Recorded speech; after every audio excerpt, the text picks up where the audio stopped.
Bismillahirrahmanirrahim. Assalamualaikum warahmatullahi wabarakatuh. Waalaikumsalam warahmatullahi wabarakatuh. Hamdan wa syukran lillah wassalatu wassalamu ala rasulina khataman nabiyil mursalin. Asyhadu an la ilaha illallah wahdahu la syarika lah wa asyhadu anna Muhammadan abduhu wa rasuluh la nabiyya ba'da. Allahumma salli wa sallim wa barik ala sayyidina Muhammad wa ala alihi wa sahabatihi wa man ihtada bi yadihi wa sara ala nahjihi wattaba'a hadahu ila yaumiddin, amma ba'd. Yang kami hormati Bapak Ibu jamaah salat zuhur yang dirahmati Allah. Rasa puji syukur kita senantiasa kepada Allah, yang mana Allah senantiasa memberikan rahmat, karunia beserta nikmatnya. Alhamdulillah Allah pertemukan kita pada salat zuhur berjamaah. Mudah-mudahan berbagai nikmat yang Allah berikan kepada kita dapat menambah rasa kesyukuran dan ketaatan kita. Salawat bering salam kepada baginda Rasulullah sallallahu alaihi wasallam yang telah membawa risalah Islam ini sampai kepada kita. Mudah-mudahan kita tergolong daripada umat-umatnya yang menjalankan sunnah-sunnahnya dalam kehidupan kita sehari-hari. Bapak Ibu jamaah yang dirahmati Allah, pada kesempatan ini kita ingin mengkaji satu hadis Rasulullah sallallahu alaihi wasallam. Qala Rasulullah sallallahu alaihi wasallam fi hadisihi, inna awwala ma yuhasabun nasu bihi yaumal qiyamah min a'malihimus shalah. Bahwa yang pertama kali nanti dihisab di hari kiamat dari amalan-amalan atau ibadah-ibadah kita adalah amal ibadah salat.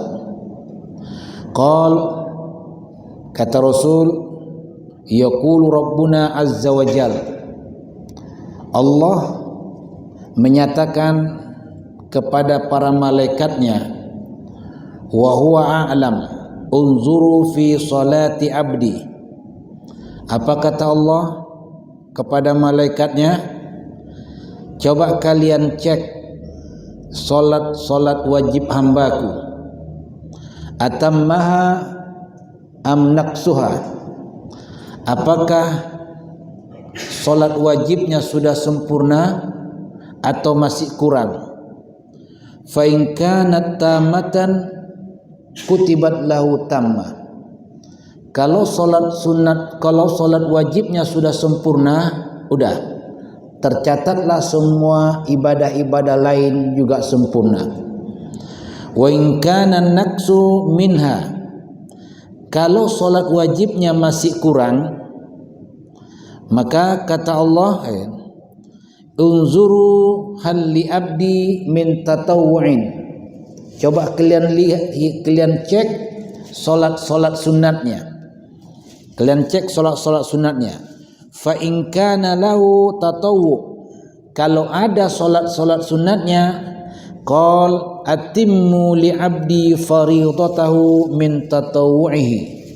Sempurnakan solat wajib hambaku dengan solat sunatnya. Summa yu'khazul a'mal ala zalik. Maka itulah yang menjadi catatannya. Bapak Ibu jamaah yang dirahmati oleh Allah, apa yang bisa kita ambil dari hadis ini? Yang pertama, solat ini adalah ibadah yang teristimewa dari ibadah-ibadah yang ada. Dan nanti yang dihisab pada hari kiamat yang pertama kali adalah ibadah solat. Nah, yang kedua ada solat sunat, solat sunat. Kita tidak bisa menganggap remeh dengan ibadah sunat yang kita lakukan. Ternyata solat sunat memberikan kesempurnaan solat wajib kita. Nah, bahwa kita akui ketika kita melaksanakan solat wajib, berapa sebenarnya presentasi kekhusukan yang bisa hadir ketika kita sholat. Sulit untuk melahirkan kekhusukan sampai 100%, sulit. Nah, jadi ketika kita melaksanakan sholat, disitulah teringat yang kita awalnya lupa, di sholat itulah teringat. Di mana HP, di mana dompet, semua teringat di sholat tadi. Dan terkadang ketika kita sudah mengangkat takbir, terawang pikiran kita sampai kemana? Sampai ke tebing. Nah, artinya apa? Kualitas kekhusukan kita tidak sampai 100%. Sampainya berkisar 75, tinggal kita saja yang menilai. 50 atau 25. Nah, artinya apa? Ketika kita melaksanakan sholat, tidak bisa menghadirkan kekhusukan secara sempurna. Nah, ada kisah Umar bin Khattab ketika melihat seorang anak muda yang sholat cepat rukuk sujudnya. Umar menunggu anak muda yang sholat tadi. Setelah habis sholat, kata Umar, ulangi sholatmu. Terlalu cepat, tak ada tumakninahnya. Diulangi anak muda tadi sholat dalam keadaan tenang, lama. Setelah berakhir sholat, Umar nanya, ini bagus sholatmu nih, bagus, tenang, dan ada tumakninahnya.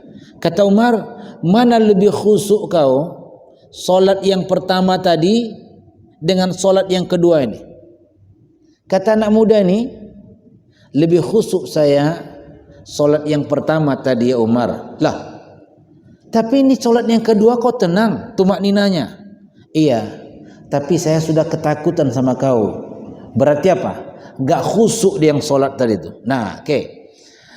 Bahwa tidak ada yang bisa memastikan kekhusyukan itu 100%. Tapi kita tetap bertahan dalam melaksanakan ibadah sholat. Nah, yang kedua, bahwa ada sholat sunat. Sholat sunat memberikan kesempurnaan sholat wajib. Memberikan kesempurnaan sholat wajib. Maka kata Allah kepada Rasul, unzuru li abdi. Nah, coba kau lihat dulu sholat hambaku. Kalau wajibnya sudah sempurna, sudah sempurna semua amal ibadahnya. Kalau wajibnya belum sempurna, maka cek solat-solat sunatnya. Nah, ada dalam hadis yang lain, apa kata Rasul? Man shalla fi yaumin wa lailatin 12 rak'atan bunya lahu baitun fil jannah. Barang siapa yang solat dalam satu hari satu malam berjumlah 12 rakaat, maka Allah bangunkan rumah di dalam surga. Nah, 12 rakaat dalam satu hari satu malam. Yang 12 rakaat ini solat sunat apa ini? Itu yang disebut dengan solat sunat rawatib, atau sering kita sebut solat sunat qabliyah ba'diyah. Barang siapa yang mampu melaksanakan solat sunat qabliyah ba'diyah sebanyak 12 rakaat, Allah bangunkan rumah di dalam surga.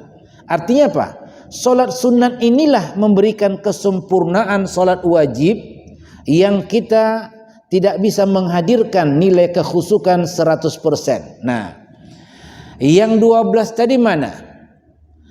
Sebelum zuhur 4 rakaat. Setelah zuhur 2 rakaat. Setelah maghrib 2 rakaat. Setelah isya 2 rakaat. Sebelum subuh 2 rakaat. Totalnya 12. Inilah yang disebut para fuqaha solat sunat rawatib muakkadatan, yang hukumnya muakkad, sangat dikuatkan, sangat dianjurkan. Nah, pertanyaannya, ada apa enggak sholat sunat sebelum maghrib, sebelum isya, sebelum asar? Ada. Itu namanya ghairu muakkadatin, tidak terlalu dianjurkan. Ada landasannya, ada. Nah, dalilnya juga ada. Oke. Jadi 12 rakaat kata Rasul, bunya lahu baitun fil jannah, dibangunkan rumah di dalam surga. Motivasinya tinggi. Rumah di dalam surga dibangunkan. Maknanya apa? Biar kita bertahan dengan solat sunat yang menyempurnakan solat wajib kita. Menyempurnakan solat wajib. Subhanallah. Oke. Kalau seandainya kita musafir, jaraknya sudah jarak yang membolehkan kita untuk menjamak dan mengqasar solat. Menjamak dan mengqasar solat. Menjamak, menggabungkan dua waktu solat menjadi satu. Zuhur dengan asar. Itu gandengannya. Zuhur dengan asar atau kebalikannya. Asar dengan zuhur. Itu yang dengan istilah jamak takdim dan jamak takhir. Kalau asarnya dikerjakan di waktu zuhur, nama jamak takdim. Kalau zuhurnya dikerjakan di waktu asar, nama jamak takhir. Nah, jadi ada jamak, menggabungkan dua waktu solat dalam satu waktu.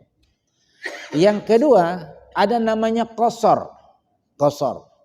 Qasar ini ialah menyingkat solat yang 4 rakaat menjadi 2. 4 rakaat menjadi 2. Zuhur 2 rakaat. Asar 2 rakaat. Isya 2 rakaat. Ini yang bisa diqasar. Nanti bisa sekaligus dia jamak dan qasar. Digabung waktunya zuhur dengan asar. Zuhurnya 2 rakaat. Asarnya 2 rakaat. Oke. Jadi namanya jamak qasar dan ini diperbolehkan bagi orang yang musafir. Nah, kalaulah seandainya kita berangkat Medan Rantau Perapat, sudah diperbolehkan kita menjamak dan mengqasar salat. Nah, ternyata berapa hari kita bisa menjamak dan mengqasar ini? Salasati ayyamin. 3 hari 3 malam boleh menjamak dan mengqasar. Kita tinggal di hotel atau tinggal di tempat saudara, boleh menjamak dan mengqasar. Nah, ketika kita menjamak dan mengqasar, kita ambil rukhsah, dispensasi ini.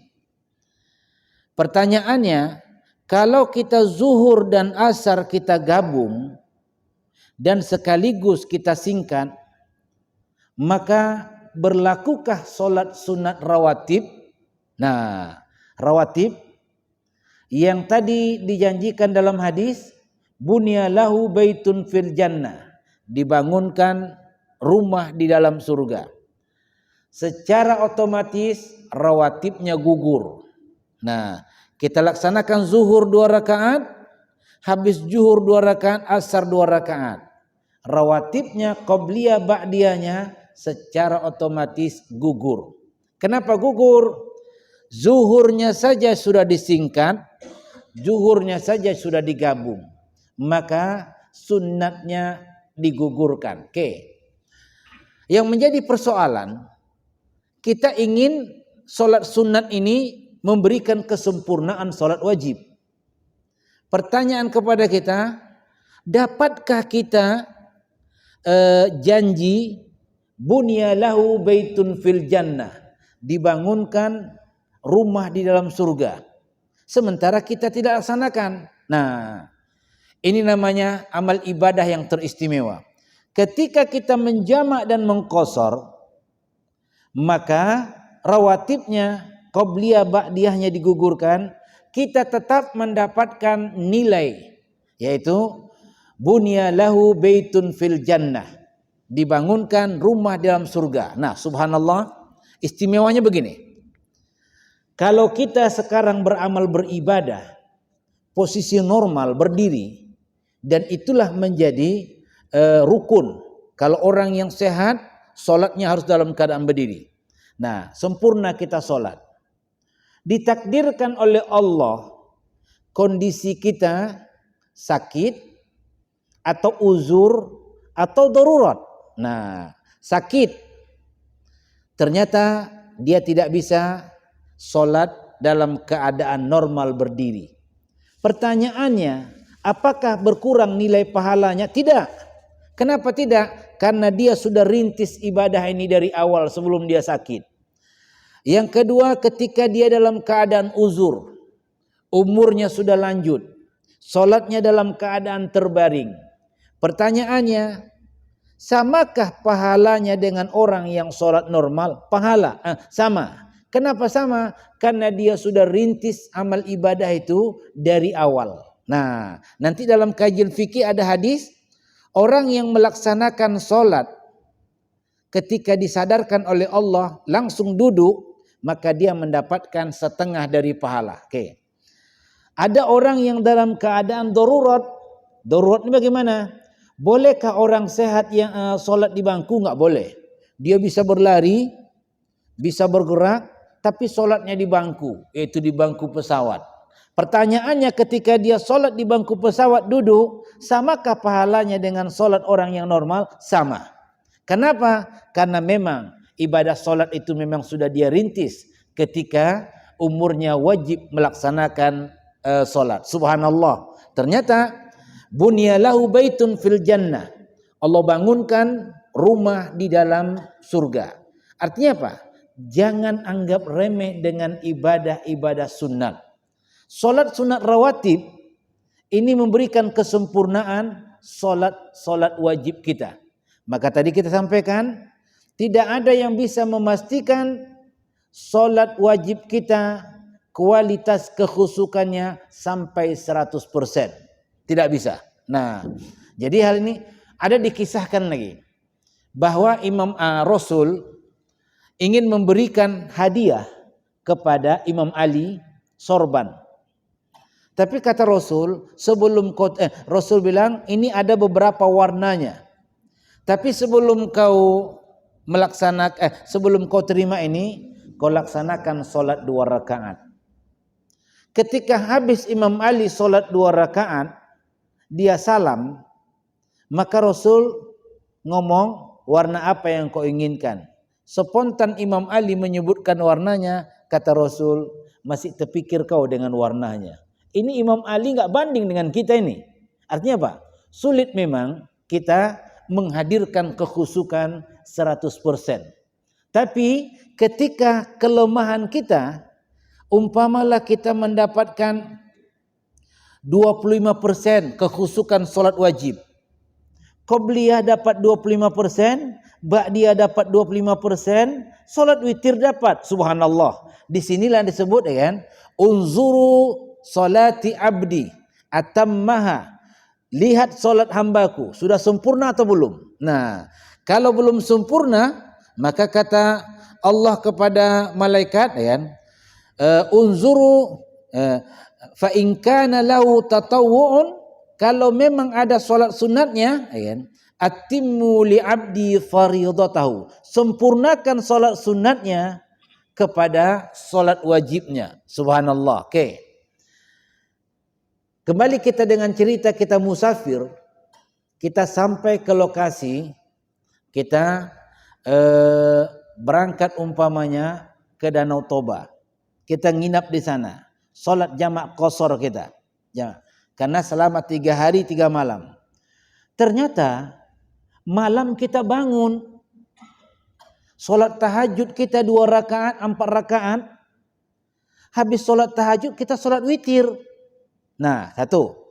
Yang kedua, besok sebelum agenda rapat, ternyata kita solat duha 2 rakaat. Pertanyaannya, bolehkah kita solat tahajud pada malam hari yang hukumnya sunat sama dengan rawatib?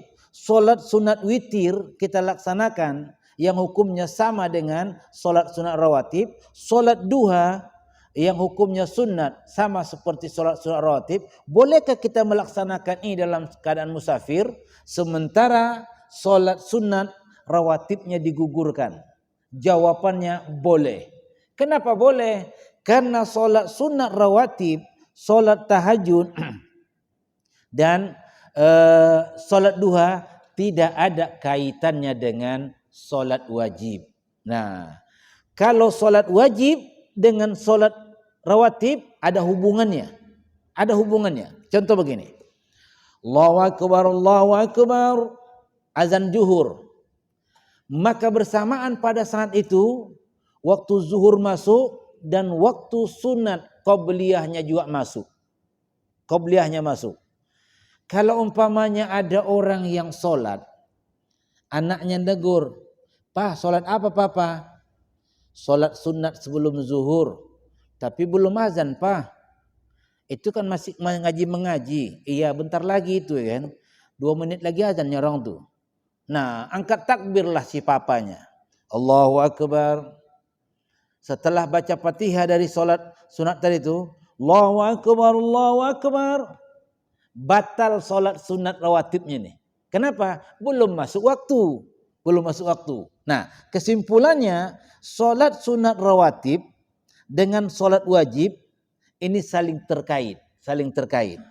Ketika sholat wajibnya dijamak dan dikosor, maka rawatibnya pun secara otomatis gugur. Nah, tapi karena kita musafir, ada dispensasi keringanan, maka kita masih diperbolehkan melaksanakan sholat sunat witir, sholat sunat tahajud, sholat sunat witir, sholat sunat duha, sholat sunat boleh kita laksanakan. Subhanallah. Nah, ternyata apakah sholat sunat selain dari rawatib juga bisa menutupi kesempurnaan sholat wajib?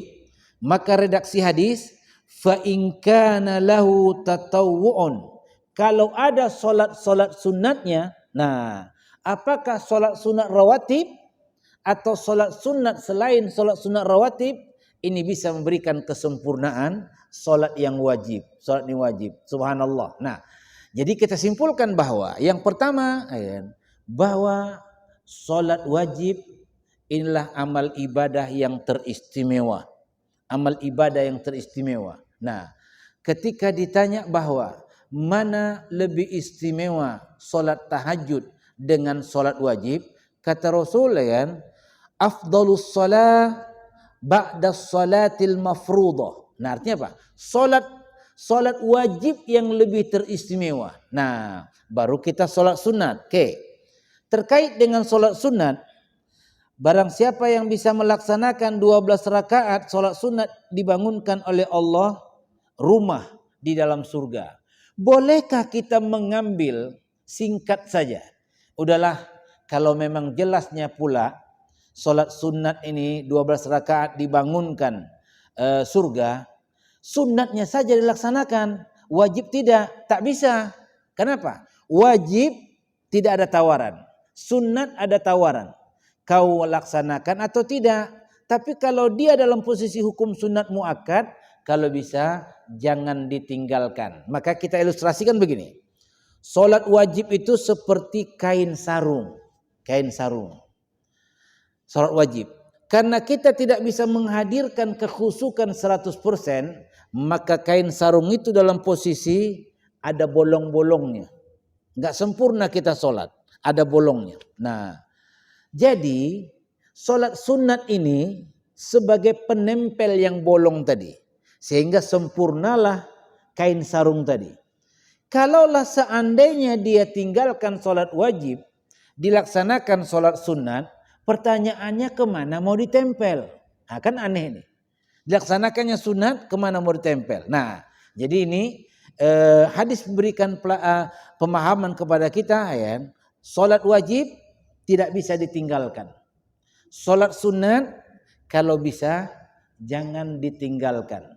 Karena dia memberikan kesempurnaan solat wajib. Nah, kalau kita musafir, solat wajib boleh dijamak dan dikosor, dan solat rawatibnya pun menjadi gugur. Subhanallah. Jadi ibadah-ibadah sunat ini memberikan pengaruh. contoh lagi agak keluar dari ini. Kalau kita berudu hukumnya wajib. Tapi di celah-celah uduk itu ada ibadah sunat. Kata Rasul, jangan kau berbicara ketika berudu. Dalam pendapat para fuqaha, para ahli fikih, makruh kita ngomong ketika berudu dan bisa dihukumkan dia itu haram karena bisa tidak sempurna basuhan anggota uduk karena ngobrol. Oke. Kata Rasul, kau ucapkan 3 hal di dalam uduk. Allahumma ghfirli zunubi wa wasi'a fi dari wa barik li fi rizki. Ini sunat. Uduknya wajib. Zikirnya sunat. Allahumma ghfirli zunubi. Ya Allah ampuni dosaku ya Allah. Kenapa kita minta ampuni dosa ketika kita beruduk? Karena semua anggota uduk yang kita basuh sumber dari dosa. Muka sumber dosa, tangan sumber dosa, kepala sumber dosa, telinga sumber dosa, kaki sumber dosa. Ya Allah ampuni dosaku ya Allah. Karena anggota uduk itu sumber dosa. Oke. Wa wasi'a fi dari, lapangkan tempatku ya Allah. Di mana merasakan kenyamanan. Nah, ketika kita berada di majelis taklim kita nyaman, di rumah nyaman. Yang ketiga, wa barik li fi rizki, berkahkan rezeki kami ya Allah. Makna berkah itu saya tegaskan, makna berkah itu bukan sedikit tapi berkah. Kalau ada orang yang punya gaji 10 juta, gaji 10 juta berkah jauh lebih baik 2 juta tak berkah. Begitulah sebenarnya gambaran berkah itu. Berkah itu di atas dia tahapannya, di atas. Tapi kita sering maknakannya kan, enggak apa-apalah sedikit yang penting berkah. Berkah itu di atas. Makanya gaji 10 juta berkah jauh lebih baik 2 juta tidak berkah. Nah, wa barik li fi rizki. Oke. Kita baca itu, habis kita baca itu, nanti habis itu uduk kita baca asyhadu an la ilaha illallah wahdahu la syarikalah wa asyhadu anna muhammadan abduhu wa rasuluh. Apa kata Rasul? Futihat abwabul jannah samaniyah, dibukakan 8 pintu surga. Subhanallah. Hanya yang sunat saja. Habis uduk kita solat sunat uduk, apa kata Rasul? Wajabat alaihil jannah, berhaklah dia mendapatkan surga. Kesimpulannya, zikir dalam uduk dan setelah uduk membukakan pintu surga. Solat sunat uduk ini bisa wajabat alaihi jannah, bisa memboking surga. Kesimpulannya, solat sunat, ibadah-ibadah sunat kita tidak bisa anggap remeh. Baca Al-Quran, zikir, iktikaf, ini ibadah sunat. Tapi kita tidak bisa menganggap remeh. Nah, mudah-mudahan ada manfaat kepada kita. Kesimpulannya, solat wajib tidak ada tawaran. Solat sunat masih ada tawaran, mau laksanakan atau tidak. Tapi kita punya prinsip, kalau bisa jangan ditinggalkan. Karena solat sunat memberikan kesempurnaan solat wajib. Lebih dan kurang mohon maaf. Aku lu qauli hadza wa astaghfirullah. Assalamualaikum warahmatullahi wabarakatuh. Waalaikumsalam warahmatullahi wabarakatuh. Ya, kami persilakan kepada Bapak Ibu jemaah sekalian, bagi yang ingin bertanya seputar yang disampaikan kepada kita bersama atau yang lainnya, kami persilakan sekarang.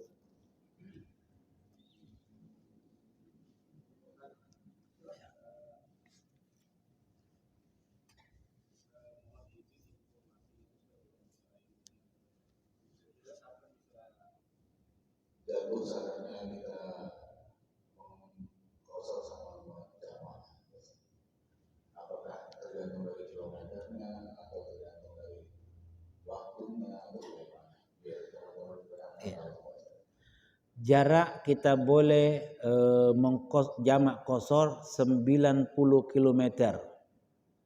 Bisa kita menjamak kosor jaraknya.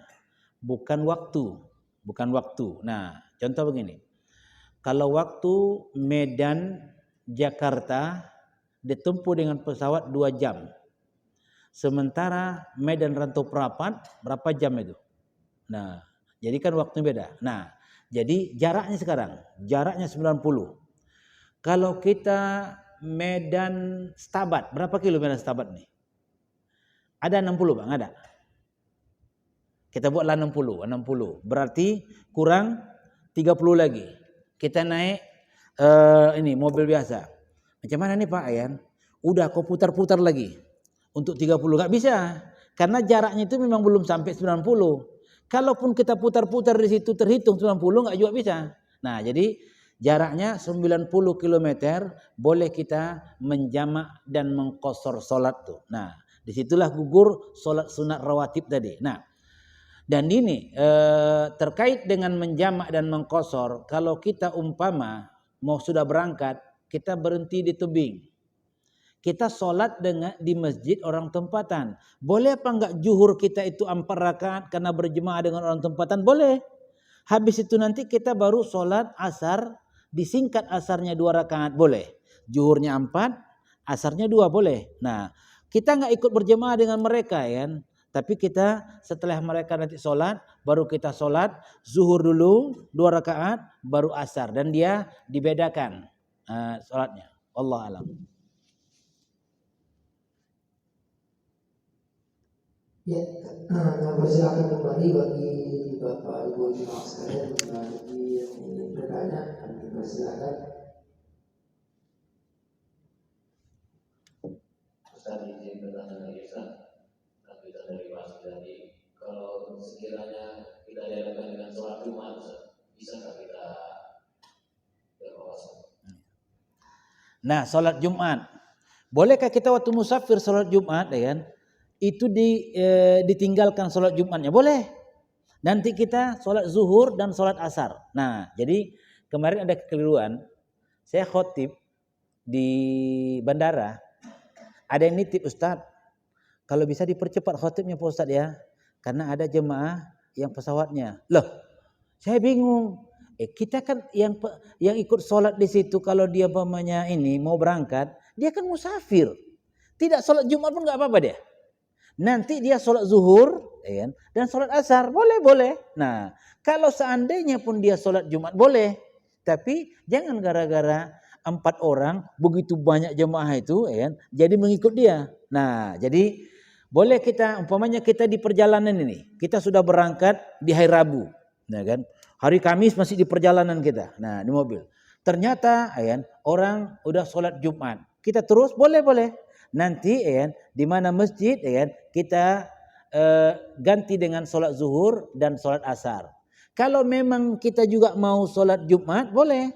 Sholat Jumat, habis sholat Jumat kita sholat asar, boleh Pak. Nah, ini untuk orang musafir ini ya. Nah. Ya, mungkin satu orang bertanya lagi, kami persilakan kepada Bapak Ibu bagi yang bertanya menyambung pertanyaan juga boleh, kami persilakan.